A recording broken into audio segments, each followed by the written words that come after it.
In the early 1980s, as snow hushed the streets of Minneapolis and Saint Paul, a night shift dispatcher sat under the buzz of fluorescent lights.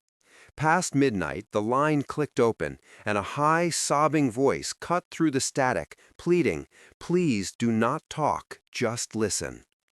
This was a killer, dialing 911 not to threaten, but to confess. His breath hitched, and a whisper returned, "I cannot stop myself." He never made demands. Instead, he offered guidance. He sent police to desolate alleys and empty parking lots, to corners where a body lay cooling in the dark, always just minutes after the violence. Each call became a chilling ritual. First, the remorse.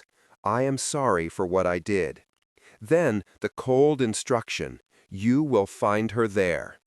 It was a horrifying pendulum of regret and menace, a mind begging for help while leading strangers to the wreckage it had caused.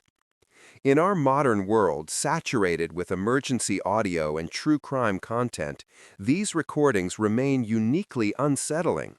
They are not headlines, they are the raw human edge of harm. One young dispatcher would carry that weeping voice for years, a ghost she recognized in dreams and crowded rooms. But it was the call that came next that would silence even the most seasoned officers. Investigators had no face, so they began to map a voice. The calls clustered near bus lines and bridges, the places he left his victims before dialing, choking on apologies that named streets but never himself. Was it genuine remorse or a final act of control dressed as pity? The same night shift dispatcher heard the tremor in his voice, the drawn-out pleas. Each pause, each phrase became a fingerprint. Then came the break no one wanted. A woman in his car fought back. In the cold darkness, a knife flashed, then slipped. She ran. He bled.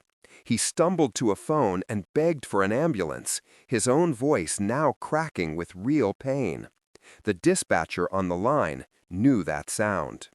A trace, a patrol car, and finally a name, Paul Michael Stefani. The weeping calls matched his voice.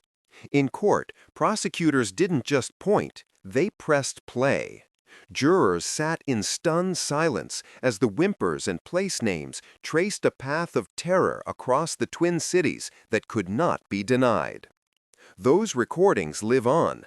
Today, they are still used in emergency dispatch training, teaching call takers to hear the patterns of danger, even when they're hidden beneath a plea for pity.